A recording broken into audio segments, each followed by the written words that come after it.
Most welcome. आज हम आपको सारणी के बारे में बताएंगे। सारणी को अंग्रेजी में कहते हैं डिटर्मिनेंट्स। क्या बोलते हैं? डिटर्मिनेंट्स।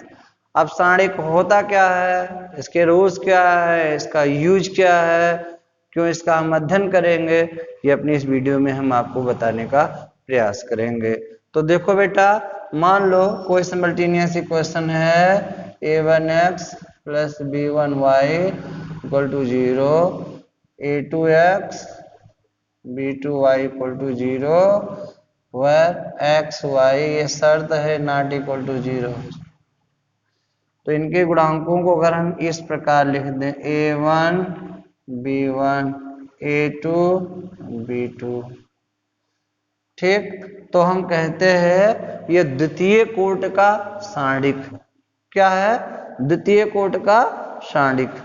ठीक, यानी 2x2। 2x2 क्या होता है अभी चर्चा करेंगे।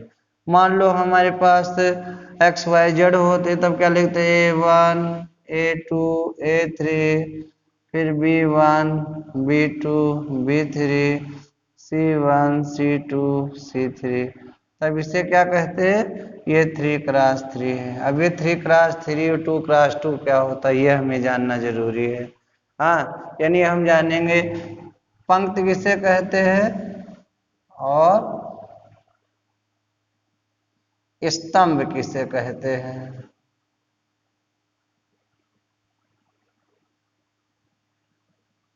ठीक, पंक्ति और स्तंभ इसमें होता है।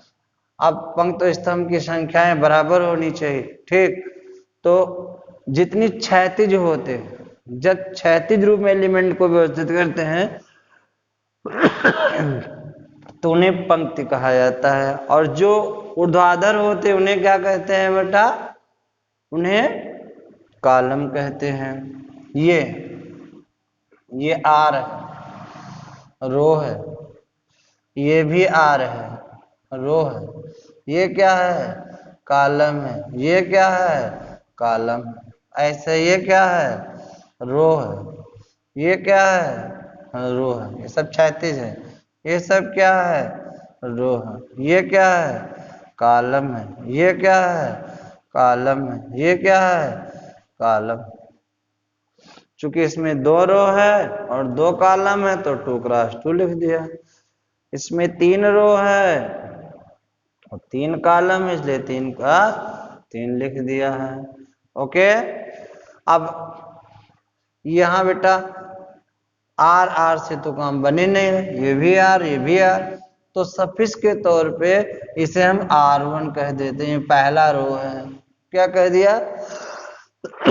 r1, और दूसरे को किससे दिखाया है? r2 से।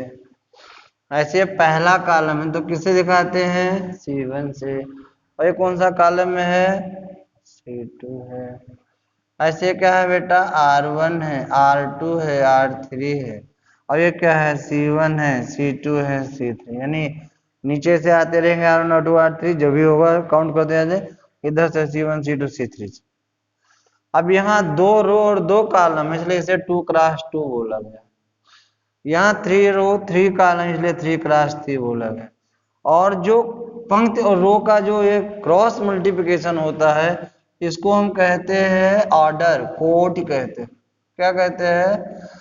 ऑर्डर कहते हैं, कोटि कहते हैं। ये भी कोट है। तो मैं कह सकता हूं कि ये 2x2 की है और ये 3x3 की है। ये जिनका हम यहाँ कलेक्शन किए हैं they are called elements of the determinant. जैसे a1 b1 a2 b2, ये क्या है बेटा? 2x2 सारणी के एलिमेंट्स हैं। ऐसे यहाँ a1 a2 a3 b1 b2 b3 c1 c2 c3, ये क्या है? They are elements of the determinants. अगर हमें पता करना है कितने एलिमेंट्स हैं तो इनके कोड को आपस में मल्टीप्लाई कर दो तो पता चल जाएगा कितना। 2 2 4 1 2 3 4 3 3 9 1 2 3 4 5 6 7 8 9। तो मैं देख रहा हूं कि 4 तत्व इसमें है और 9 तत्व इसमें। ठीक, फिर से देख लो, ये 2 क्रॉस 2 का क्या कहलाता है? सारणी कहलाता है। ये 3 क्रॉस 3 का क्या कहलाता है? सारणी कहलाता है। इसमें रो कितने हैं? 2, पंक्ति कितनी है? 2। इसमें रो कितने हैं? 3, पंक्ति कितनी है? और सॉरी स्तंभ कितने हैं? 3 है। तो मैं कह सकता हूं 2 रो 2 कॉलम, 3 रो 3 कॉलम, यानी डिटरमिनेंट में नंबर ऑफ रो और नंबर ऑफ कॉलम दोनों आपस में क्या होते हैं? इक्वल होते हैं। ठीक, अब ये पहला तत्व का पहला एलिमेंट है, R1 का और C1 का पहला तत्व है। ठीक, ऐसे A2 क्या है? पहले रो में है और दूसरे कॉलम में है। अच्छा, A3 कहाँ है? पहले रो में और तीसरे कॉलम में। ऐसे B2 देखो बेटा, दूसरे रो में है और दूसरे कॉलम में। अगर आपको पता करना है कि कौन किस रो किस कॉलम में है, तो ऐसे हमने लिख दिया 1 2 3 4 5 6 7 8 9। अब मुझे पता करना है कि किस रो में और किस कॉलम में है। 5 को ही मान लो पता करना है, तो 5 पे क्या बना दो? प्लस बना दो। ये R1 है, ये R2 है, ये R3 है, ये C1 है, ये C2, ये C3 है। तो 5 कहाँ है बेटा? दूसरे रो में और दूसरे कॉलम में। ऐसे 9 को पता करना होता, या मान लो 4 को पता करना है, तो 4 कहाँ है? दूसरे रो में है और पहले कॉलम में। कहाँ है? दूसरे रो में और पहले कॉलम में। इस व्यवस्था को ही हम लोग क्या कहते हैं? सारणी कहते हैं। अब इसका यूज क्या है, इसकी चर्चा हम करेंगे, लेकिन इसके पहले थोड़े बहुत गुण पढ़ते हैं बेटा। देखिए, सबसे पहले चिन्ह का निर्धारण। ठीक, how decide the sign of the determinant. जैसे सपोज करो ये A1 है, ये A2 है, A3 है, ये B1 है, B2 है, B3 है, C1 है, C2 है, C3 है। अब अगर मुझे साइन पता करना हो, तो ये प्लस है, ये माइनस है, ये प्लस है, ये माइनस है, ये प्लस है, ये माइनस है, ये प्लस है, ये माइनस है, ये प्लस है। अब सबसे ज्यादा इम्पोर्टेंट तो ये है कि हम कैसे बता दिए प्लस है माइनस है, प्लस है माइनस है, प्लस है माइनस है। तो देखो बेटा, इसमें फॉर्मूला है, मान लो हमने ऐसे लिख दिया है, तो ये रो को बताता है। ये क्या है? रो है। और ये क्या है? नंबर ऑफ कॉलम है। मतलब 1 1 लिख दें तो पहला रो पहला कॉलम हो गया, 2 1 2 लिख दें पहला रो दूसरा कॉलम हो जाएगा। तो इसकी चिन्ह का जब निर्धारण करता हो ना, जिस एलिमेंट को लेते हैं तो लिखते हैं माइनस आई प्लस जे। आई क्या है? नंबर ऑफ रो, और जे क्या है? Number of column. किसका? रिस्पेक्टिव एलिमेंट का। जैसे हम 1 ले रहे हैं, इसको ले, तो ये पहले रो में, जो यहाँ देख लो, ये पहले रो में है और पहले कॉलम में है, यानी आई कितना है? 1, और जे कितना है? 1, तो -1 का इस 1 + 1 क्या आ गया? प्लस आ गया। अगर हम A2 की बात करें बेटा, तो ये पहले रो में है और दूसरे कॉलम में है, तो मैं कहूंगा पहला रो, यानी आई कितना है? 1 है, और जे कितना है? 2, तो 1 + 2, मान लो 1 लिखो चाहे ना लिखो, माइनस आ गया। ऐसे ही मान लो हमें किसी का भी डिसाइड करना हो, मान लो इसका डिसाइड करना है, इसका मतलब ये किस में है बेटा? दूसरे रो, सॉरी पहला रो है, दूसरे रो में है। ठीक, यहाँ से लिखा, यहाँ से लिखा, और तीसरे कॉलम में। दूसरा रो है और तीसरा कॉलम है, यानी आई कितना है? 2 है, जे कितना है? 3 है, -2 + 3 कितना आ गया बेटा, माइनस आ गया। तो यहाँ माइनस आ गया, तो चिन्ह का निर्धारण करना हो तो कैसे करेंगे, माइनस आई प्लस जे कर दे। आई क्या है, नंबर ऑफ रो है, और जे क्या है, नंबर ऑफ कॉलम है। ठीक, समझ रहे हैं। अब हम सीखेंगे कि उप सारणी क्या होती है। ठीक, देखो उप सारणी क्या होती है। जैसे हमने A1 A2 A3 ले लिया, B1 B2 B3 ले लिया, C1 C2 C3 ले लिया। किसी तत्व के सापेक्ष किसी सारणी का उपसारणिक उस तत्व से जाने वाले पंक्तियों तथा स्तंभों को छोड़ देने पर जो शेष बचता है वो उसका क्या कहलाता है, उपसारणी कहलाता है। ऐसे हम A1 की उपसारणी लिख रहे हैं।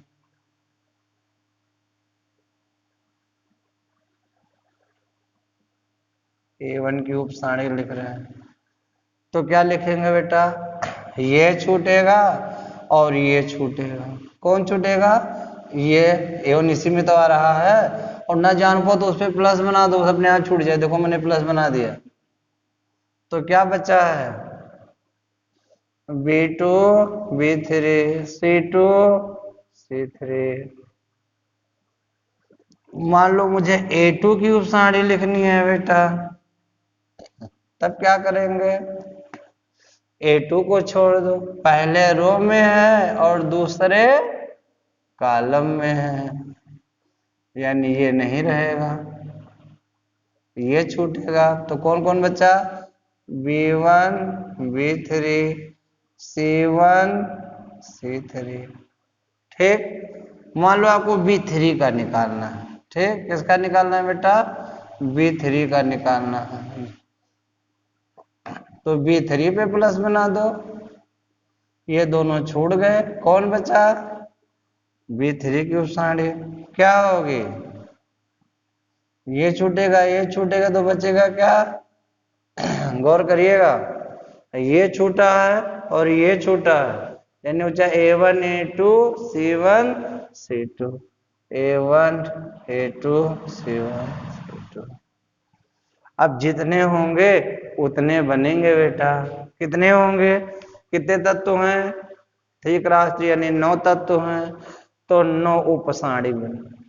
ठीक, जितने तत्व होंगे डिटर में उसकी उतनी ही उपसारणी का आप आसानी से बना सकते हैं।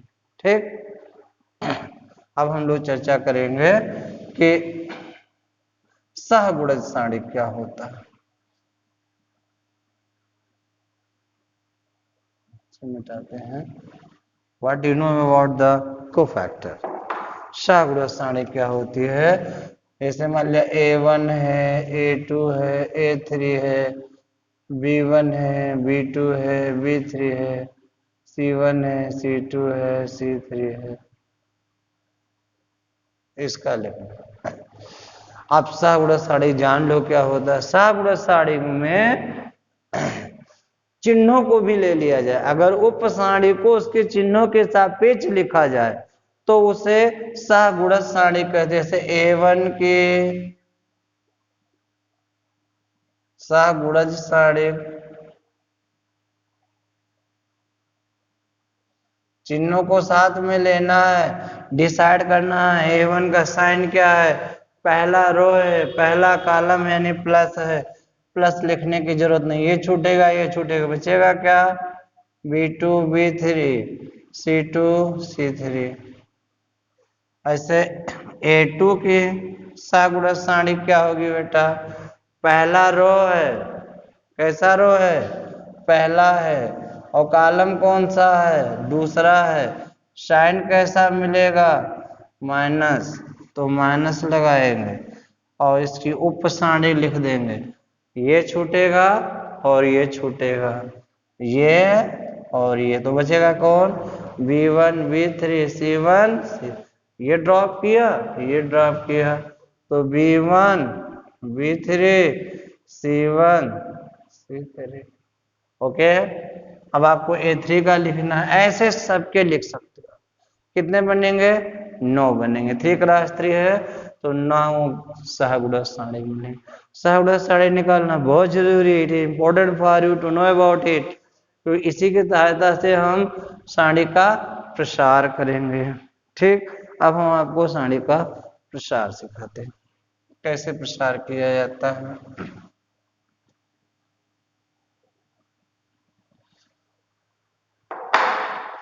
जैसे हमने आपको दिखाया था बेटा, a1x plus b1y equal to 0, तो a1x इक्वल टू क्या आ जाएगा? मैं कह सकता हूं a1 by b1 equal to minus Y by X. ऐसे a2x plus b2y equal to 0 होता तो तब मैं कहता a2 by b2 equal to minus Y by X. Okay, ये दोनों इक्वल है तो ये भी इक्वल होंगे। तो a1 by b1 equal to a2 by b2, a1 b2 a2 b1, a1 b2 minus a2 b1। जो ये व्यवस्था मिल रही है उसी को हम लोग a1 b1 a2 b2 का प्रसार कहते हैं। क्या कहते हैं? a1 b2 और b1 a2। लेकिन ये नहीं याद रखना, हमें दूसरे मेथड्स को याद रखना। वो देखो क्या है।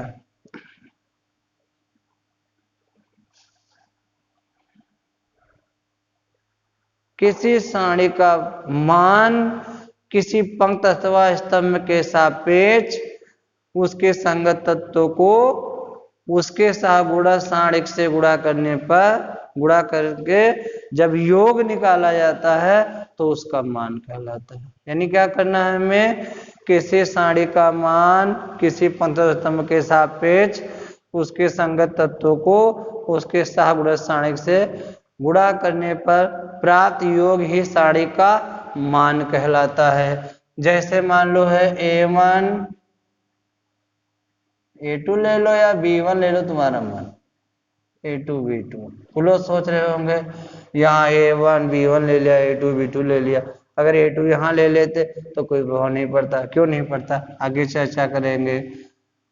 अब हमें इसके सापेक्ष करना है। किसके सापेक्ष प्रसार करना है बेटा? r1 के सापेक्ष। तो हमने क्या बताया? वो तत्व ले लो और उसके सापेक्ष सगुणक सारणिक ले लो। तो ये छूटेगा, ये छूटेगा, बचेगा कौन? b2। फिर ऐड करना है प्लस। अब इसको ले लिया आपने, पहला रो पहला कॉलम था, प्लस आ गया। अब b1 का क्या है? पहला रो है और दूसरा कॉलम है, तो b1 कैसा होगा? पहले रो में है और दूसरे कॉलम में है। तो इसका मतलब क्या हुआ कि 1 और 2 माइनस आ जाएगा, तो माइनस b1 हो गया। ठीक, अब इसको ड्रॉप कर दो, इसको ड्रॉप कर दो तो क्या मिलेगा? a2। तो हमने देखा a1 b2 minus b1 a2, यही इसका क्या है? प्रसार है। तो अगर शॉर्टकट में देखना है तो क्या करेंगे बेटा? a1 कब तक निकालोगे इसको? a2 b2 कुछ नहीं करना, ऐसे ऊपर से आए तो प्लस a1 b2 और ऊपर गए तो माइनस b1 a2। ये याद रखो, a1 b2 और a2 b2। नीचे आए तो प्लस लेना, ऊपर गए तो माइनस लेना है। ये तो 2 का था, और 3 का हो बेटा।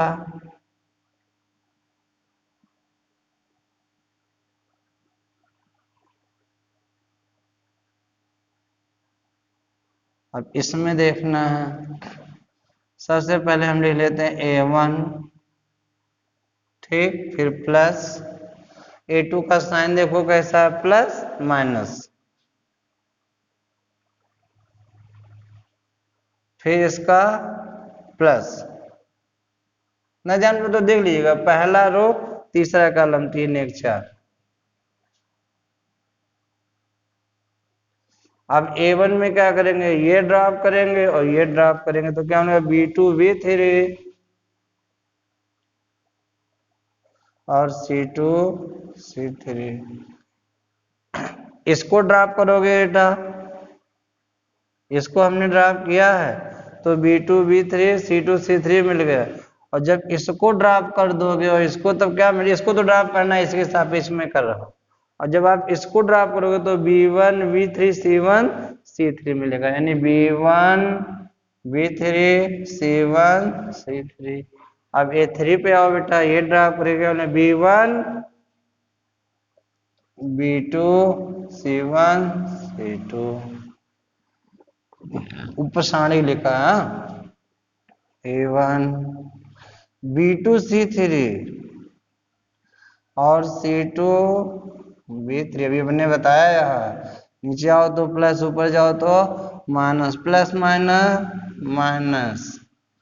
B1 C3 और C1 B3 plus B1 C2 C1 B2।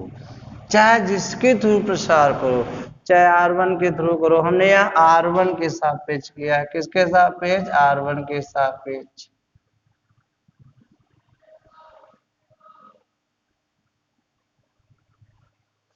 आप R2 के साथ करो, R3 के सापेक्ष करो, C1 के सापेक्ष करो, C2 के सापेक्ष, C3 के सापेक्ष, चाहे जिसके थ्रू आप प्रसार करो, वैल्यू आपको वहीं आएगी।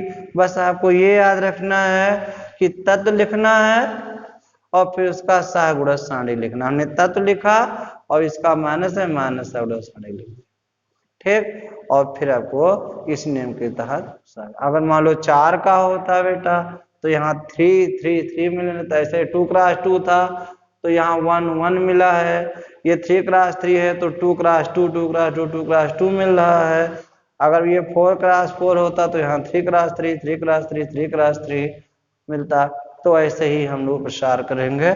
और अगले वीडियो में हम, आप इसे प्रैक्टिस करिएगा और अगले वीडियो में हम आपको इसकी प्रॉपर्टी बताएंगे। That's all.